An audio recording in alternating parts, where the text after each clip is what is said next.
How do I pick the best agent to help me buy real estate? So the first thing I would look at if I were you is go for an agent that sells a lot of homes, not just an agent that helps buyers buy. In fact, most agents don't sell a lot of homes. I'd say probably about 90% of agents only sell a couple homes a year or less.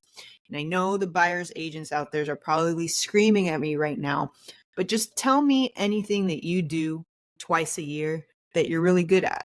That's the way it is in real life. Repetition creates mastery. So I would go after an agent that sells a bunch of homes.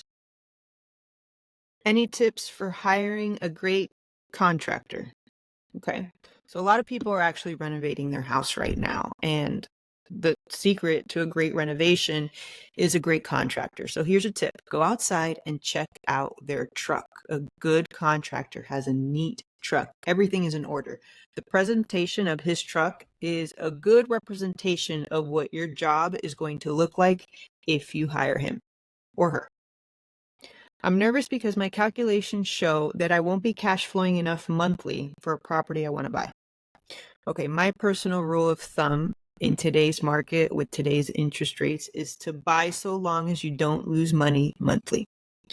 So if you break even, for me, it's a deal. And the reason I agree with that is because a $2,500 rent right now in Miami will be at least $4,000 in the next 10 years.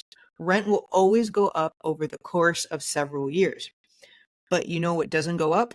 Your mortgage payment. In fact, it can go down if you refinance into a lower interest rate. I don't see myself being able to save all that money to continue buying properties every year or two.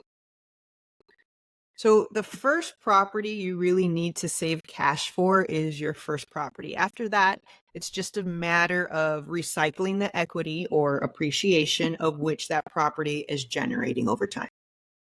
Home prices are going to come down because no one can afford today's prices and rates. I love it when people say this because I think these individuals are being narrow-minded. Just because they can't afford something doesn't mean others can't.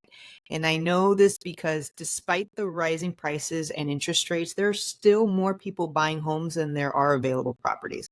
So to me, this indicates that someone must be able to afford them. How come my property taxes are more than my neighbors?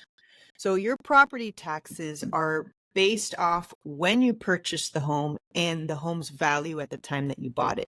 So if you purchased recently and you're comparing it to your neighbors who purchased 5, 10 years ago, your taxes will be higher. You also need to make sure you have filed that homestead exemption on your actual property so that your yearly taxes are don't go up too much.